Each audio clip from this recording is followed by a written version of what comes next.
the last time we came to Spa. They'll prepare themselves on the grid. Think of the heart rates right now. They are going to be sat rising, rising, rising, rising, building up to when those lights come on before we get that short run down towards the source and the first corner of the race. It is Kevin Siggy starting from pole position in the final. He's got the deal off and fend off the two-time winner this season, Sebastian Job. We are underway with a terrible start from Yuri Kasdorp, who struggles to get his way down towards the first corner. Joshua Rogers straight to the inside of Sebastian Job as we begin our race down the hill, 2 kilometres from the source, all the way up towards Lake Com. Great start from Kevin Siggy, the Slovenian.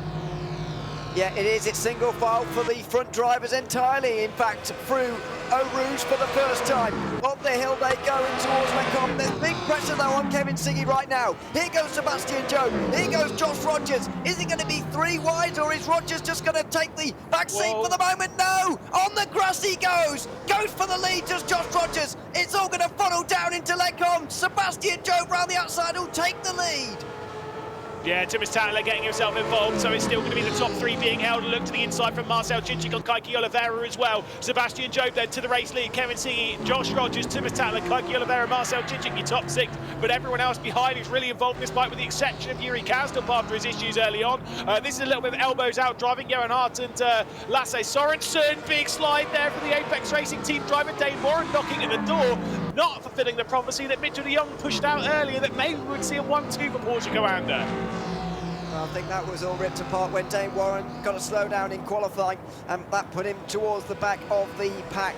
It's been a clean start though for those who actually got away cleanly. No idea what happened to Yuri Kasdorp, but he just did not get away, and thankfully he was on the back row of the grid and didn't affect anyone else. Yeah, if that was in the mid-pack, he'd be, yeah, there'd probably be a seismic. Maybe he jumped the start, stalled it, something like that. If we see Yuri Kasdorp coming to the pit lane, we'll know he's got a drive-through penalty, and that'd be wide. Sometimes when you have those kind of weird starts, the slow starts, it almost, there is a jump in there that's kind of caused it a little bit. We'll have to wait and see whether the Dutchman returns his way into pit lane or anything like that. But at the moment, though, as we get ready to complete the first lap of racing, it was elbows out, but it was absolutely fine. That little bit of 3 wide, obviously Josh Rogers got, you know, I wouldn't say he got squeezed on the grass, I'd say he drove on the grass trying to make it 3 wide. Yeah, I would say so. There was about half a Porsche width on the inside there at the Camel Straight, and he made sure that he filled it with his car. So yeah, I wouldn't say he was squeezed there particularly, but he was certainly, he did it to himself, but he didn't seem to mind too much. He's in that awkward place now though, isn't he, where if he attacks Siggy, then there's a danger of Job getting away, but if he doesn't attack Siggy, then he's not going to win the race. So it's a difficult place for Josh Rogers to be. Just to clarify as well, did get a little bit of a note from Dane Baird, obviously running things behind the scenes, Race Spot, yeah, some of our partners here, helping us bring the in-game footage.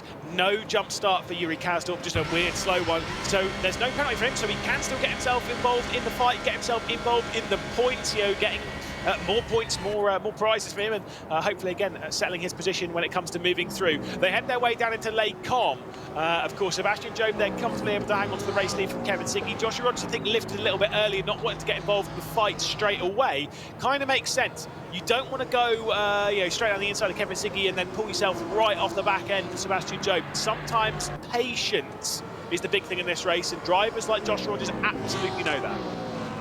Yeah, and he's very good at it as well, is Josh Rogers, in terms of patience. He certainly lifted off on the Camel Straight there. Didn't want to go for the move just yet. Needs to bide his time, and he certainly knows that. Sebastian Job, by the way, with that last race win, became tied 2nd in all-time wins in ESL R1 already, alongside Marcel Cincic and Max Benecke in the with 12 apiece. Could go outright 2nd with this one and become the first driver to take a 3rd round win in ESL R1 as well. History being made by a driver who wasn't even here from the very start. Well, we need to go through our stats together then, because we're slightly off here. You and O'Leary. But no, you're absolutely right. I have it as this win would take him to joint 2nd all time, because I've got Marcel Cincic down as 13 victories in the ESL R1 across all competitions. But who knows? Spreadsheets and counting are not a commentator's strong suit. I do always say never trust a commentator's maths. This is an example of that. And I know my spreadsheet's wrong, so that's fine. Either way, obviously Sebastian Job just wants a victory here. But Josh Rogers could do something slightly better. If he takes the victory in here, it would be the clean sweep. It would be the 4th time we have seen a clean sweep in ESL R1. It would be the 2nd time that he's done it, the first time that he's done it since we went racing in Katowice. Of course, it was on the 2nd day, it was on the Sunday in Katowice, where he took you know, all 3 victories at the Hockenheim Ring. to get his first clean sweep. I think he might be close to a move this time. He may well be. It's just the case of, does he want to go through at the moment? Because if this fight boils over between himself and Siggy, then Job has won the race. There's a real issue with that at the moment. Over the top of the hill and round on they go. Is Siggy close enough for a move here? I'm not quite sure. Rogers certainly is. He'll tuck right in behind the BMW. And no, he won't go for it because Siggy is instead. Rogers doesn't know where to go. Siggy will get down the inside then, and they will fight side by side in the two BMWs. It's Redline versus G2 through Lecom and Malmedy. They'll remain locked together, but Job hangs it round the outside. Watch this from Rogers, though. He's got the speed, he's got the overlap, he's pushing it as they come down into Rivage. He's going to send it around the outside. Surely he's got to back out from this one. He knows it's a risky move to do. You can maybe give it a go on the last lap. Right now, it is not the case. Just remember to yesterday, if anyone joins on the stream, if you've seen it in social media, the unbelievable fight between Sebastian Job and Kevin Siggy. They went side by side all the way around this section, up and unders, side by side. Patience, gaps, just about left. It was honestly brilliant racing. I wonder if we have the same opportunity here, if they might get a bit more elbows out. It's kind of exactly what Sebastian Job was saying in his interview after semi-final 2. Yeah, it's going to get like that towards the end, but you've got to remember we are still in the first half of this race, and there's a long way to go just yet. So just everybody bide your time for a moment. Pretty much everybody is still involved in the fight. Even the gap between Rogers and Tattler closed on that lap, actually, as the top three fought just a little bit. Tattler closed in that fourth position. He's got Oliveira behind. Then it's the two RHGs of Chinchik and Toman. Everybody's still very much involved here and biding their time, waiting for the second half of this race. Yeah, exactly, and yeah, this one's going to come in thick and fast. Like I say, we might be up for an absolute classic here when it comes to final action. We've had a few good ones this season, of course. Like you say, you alluded to it earlier. That first final that we had of the season at Monza was absolutely electric. To be fair, the second one as well, yes, it ended in a little bit of drama with the incident between Maximilian Benneker and Sebastian Job, who ended up being victorious that day. It was still exciting. I get the feeling we're definitely going to get a similar sort of thing here. You've got three drivers, three of the absolute best drivers in the world of sim racing. Sebastian Job, Kevin Siggy, Joshua Rogers. You've got Tumas Tattler, who's got something to prove here, to move his way forward. You've got Kaiki Oliveira, the driver who's constantly the driver under the radar. You've got the spring season champion in Marcel Jing. You've got the driver second in the point in Yuri Toman. This is going to be an incredible fight, as we see once again. Sebastian Job will have to take the defensive line, because here comes Kevin Siggy. He looks to the inside as they come down towards Lecom. You can see into the eyes of Kevin Siggy, calm as you like, straight up to the race lead. Well, Job let him have that one, and Rogers, because he wasn't getting involved that time, couldn't capitalise on it. So where does Rogers intend to go here? Will he go for the move on this occasion into Rivage? It's so difficult to know what to do when you're in the situation the Porsche Coanda driver is in at this moment in time, because Kevin Siggy goes through there. Job would have initially left the door open, but of course Job just decided to lift out of it and let Siggy have that one. Now Rogers doesn't go through, and now Siggy is getting a bit of an advantage. So what do you do? If there's a fight for second place here, then surely the race win is gone. So it's a really harsh situation. And right now, Siggy is looking to try and run away with this race win entirely. Maybe Joshua Rogers is being patient here because of one of the factors that we are kind of aware of in ESL R1. You know, when it comes to the balance of performance, you know, we say this all the time, the cars are kind of equalised to each other. They're not the same car. They don't drive the same. They all drive slightly differently. Some oversteer, understeer more than the other. Like they all drive slightly differently. And with that, some of them wear their tyres slightly differently. We've said kind of quite a lot this season that the BMW is a bit heavier on its tyres than other cars. And I wonder if Joshua Rogers is kind of playing into that strength, is going to go on the attack later on once he feels the BMW has slightly gone off their tyres. I know it's only a 7-lap race, but in those 15 minutes, the tyres do start to struggle a little bit. They do, and now Rogers really closes in to Job on this lap. It is a consideration that they're all going to have to make, because for the most part, in spite of that leading change there, not many of the other battles have actually changed hands so far in this race. So there's some decisions to be made now with 3 laps to go, including this one. Sebastian Job goes wide through turn 1. Surely this may be the chance now for Joshua Rogers. Someone's got to do something, or Kevin Siggy's going to get away with the race win. Yeah, Rogers has to now, and we know the Porsche's got a really good first sector. It's really swift in a straight line. It has to be now for Joshua Rogers. They head their way over the crest at Radion.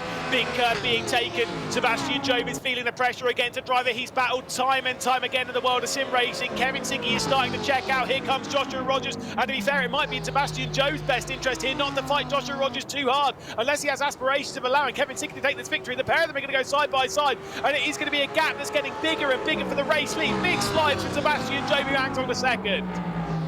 I'm surprised by the way that Siggy's been able to get away, I've got to say, but now that Job has set out his stall for a defensive second place, Siggy has got a golden opportunity to win for Team Redline right now. The gap is 0.8 of a second. That little exchange there between Rogers and Job may have secured the win. It's not over, of course, but Job has got to find something special now in the final 2.5 laps. Special lap, Spa, Sebastian Job. We've seen this before. Not in the race, we've seen it in qualifying, but he needs to dig deep. We need to find those qualifying laps, see what he can do to go and catch Kevin Siggy. We have not seen Team Redline victorious too many times when it comes to ESL R1, when it comes to finals, despite having plenty of wins with all of their drivers. When it comes to those finals, it's only Luke Bennett that's been the driver to pull himself first. And right now, Kevin Siggy, I said this could be the season for him. This could be the season where he pieces things together. We know he's got the speed. Sometimes it's the aggression that gets the other side of him. You know, he does bash the wheel quite a few times. He's really emotional. He's one of the most emotional drivers that we have. Let's see if he can take this victory. This would be a big moment for him. You say it could be the season for him. I mean, in the spring season, he was still in the last 12, so it wasn't, you know, and I think that's a good season for Kevin Siggy, in all honesty. So, you know, it's... you know, maybe another good season for him, I suppose, in the full season, but maybe he can just go that little bit further in the second half of 2023. He leads now by nearly a second. Sebastian Job really does need to find something here at the moment. Kevin Siggy, by the way, around here at Spa, this, you could say, is possibly his best track in ESL R1. He's third most successful driver at this circuit with 4 wins to his name. This could be a historic 5th, although it wasn't a very good run out of La Source on that occasion, I've got to say. He's losing a lot of time now to Sebastian Job, who closes in on this penultimate lap. Will it be Job or will it be Rogers? It will be Job. So Rogers decides to stay behind, maybe knowing that he can either allow Job to catch for the lead, or he can go for second on the last lap if they're not there in time to catch Kevin Siggy. And I was critical of drivers yesterday where they went on the attack for 7th place and they were allowing the top 6 to check out. And this is what I'm saying about when you look at the very best drivers in sim racing versus very, very good drivers, the very best understand when and how to fight. Joshua Rogers is one of the best.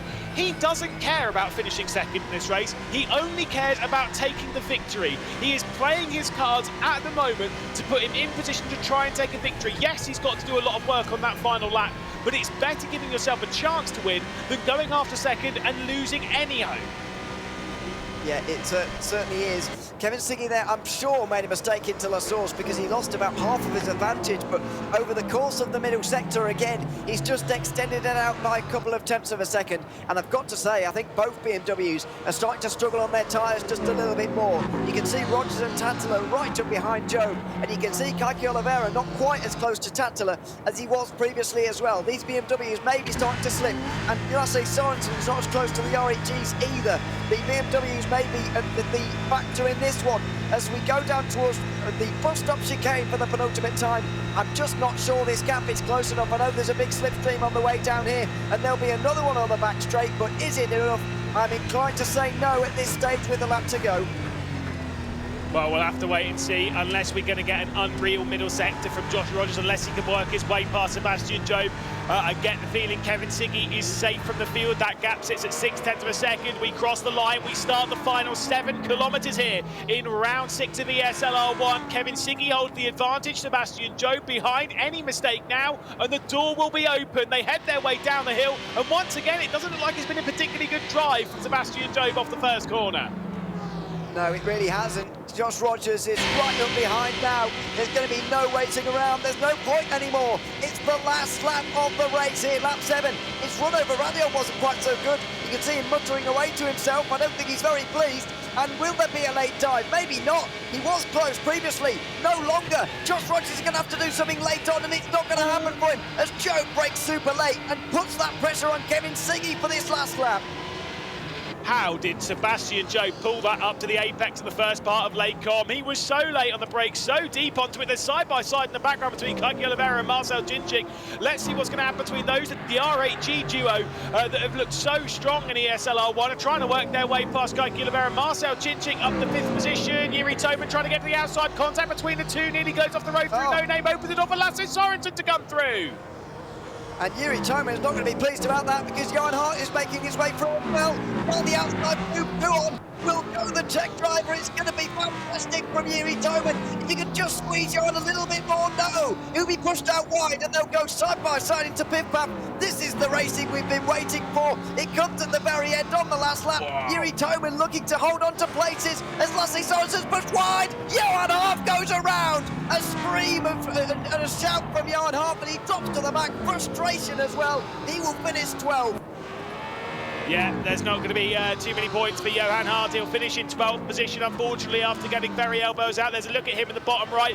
We've got to keep our eye on this man here, on Kevin Siggy. There's been a lot of pressure on his shoulders. He's not delivered too many times in the season. Of course, Spa is one of his best circuits, but he has pieced together this round brilliantly. A well-deserved pole position, and as he comes through the final sector, it is going to be a well-deserved round win for Kevin Siggy, Team Redliner back on top, as Kevin Siggy takes victory in the Ardennes. Sebastian Jobe and Joshua Rogers round out the podium in what was a well-fought race. A few too many mistakes from Sebastian Jobe just allowed this driver to check out, and it is Kevin Siggy on top in ESL R1 for the first time. What an unbelievable performance, Ewan.